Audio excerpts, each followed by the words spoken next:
میرے عزیز، کچھ لوگ ایسے ہیں جن سے عذاب قبر ہوگا ہی نہیں۔ میرے رسول کریم صلی اللہ تعالی علیہ وسلم نے ارشاد فرمایا کہ جو اللہ کے راستے میں شہید ہو گیا، یہ سنن نسائی میں موجود ہے، اسے عذاب قبر نہیں ہوگا، بلکہ ایک حدیث میں تو فرمایا حساب کتاب بھی نہیں ہوگا، اللہ بغیر سوال جواب کے جنت عطا فرما دے۔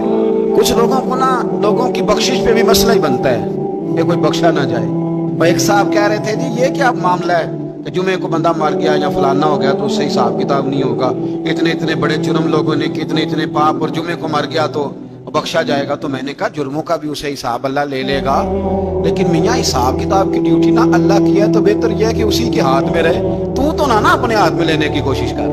سنن ترمذی کی حدیث، ہمیں پتہ نہیں کیا مصیبت ہے، ہمیں پتہ نہیں کیا مسئلہ ہے۔ ایک جنازے سے میں نکلا، آپ یقین کریں کبھی کبھی کلیجہ پھٹ جاتا ہے۔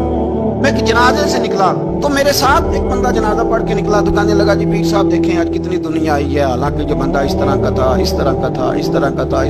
میں نے اسے کہا یار تجھے تو فکر ہی لگی ہے کہ جنت میں چلا ہی نہ جائے، تو اس طرح کرنا جنت کے دروازے کے سامنے کھڑے ہو جانا ڈنڈا لے کے کہ میں نے نہیں جانے دینا۔ شرم آنی چاہیے ہمیں۔ اللہ فرماتے ہیں جنت اتنی چوڑی ہے جتنے زمین و آسمان، اس کی چوڑائی زمین اور آسمان کے برابر ہے، تو ہم تو اپنے علاوہ کسی کو جانے نہیں دینا چاہتے جنت میں۔ وہ بس کریں، جنت خدا کا فضل ہے، اور اللہ فرماتے ہیں میرا فضل میں جسے چاہتا ہوں عطا کرتا ہوں۔ یہ سنن ترمذی کی حدیث، اور اس کے راوی حضرت عبداللہ ابن عمر رضی اللہ تعالیٰ عنہ، نبی پاک علیہ السلام نے فرمایا جو مسلمان جمعے کے دن یا جمعے کی رات کو فوت ہو، اس کو اللہ تعالیٰ قبر کی آزمائش سے محفوظ رکھتا ہے۔ جو جمعے کی رات فوت ہو جائے یا جمعے والے، یعنی جمعے رات اور جمعے کی درمیانی رات چلا جائے یا جمعے والے، تو اللہ اسے عذاب قبر سے، تو میرے عزیز جو بندہ شہید ہو اس سے عذاب قبر نہیں ہوتا، جو آدمی جمعے کے دن یا جمعے کی رات چلا جائے اسے بھی عذاب قبر نہیں ہوتا۔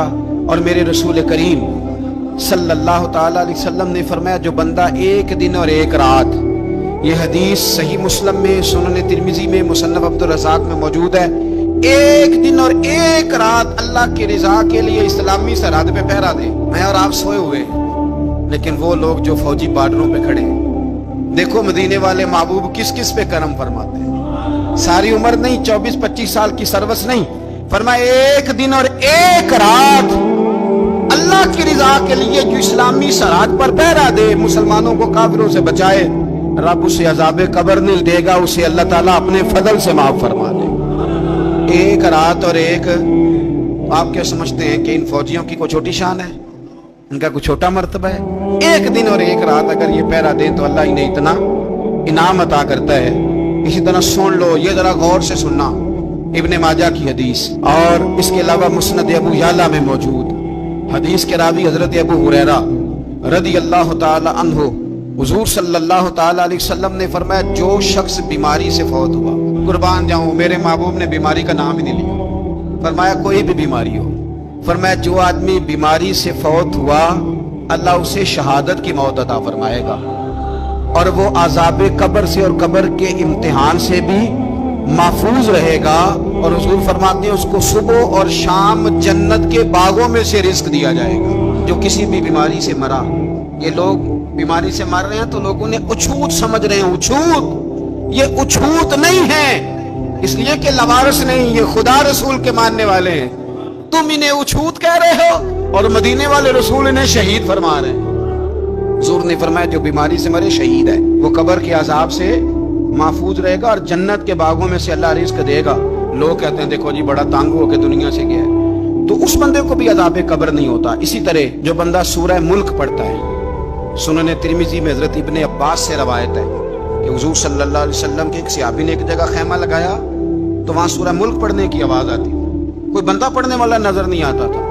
جب حضور کی بارگاہ میں عرض کیا تو فرمایا وہاں قبر تھی، اور قبر کے اندر بیٹھ کے میرا صحابی سورہ ملک کی تلاوت کر رہا تھا۔ اگر ہمیں خسرہ نمبر یاد ہو جاتا ہے نا اپنی جگہ کا، اور ہمیں پتہ ہوتا ہے کہ میرے والا حصہ کتنے کروڑ کا ہے، اگر ساری کہانیاں ہمیں یاد ہوتی ہیں تو سورہ ملک بھی ہمیں یاد ہو سکتی ہے۔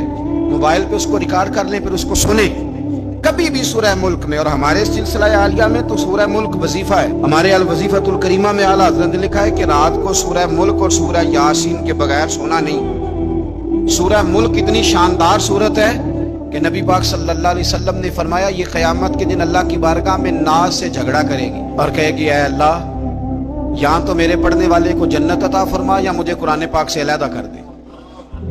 تو رب کریم پھر اپنے فضل سے پڑھنے والے کو جنت عطا کرے گی.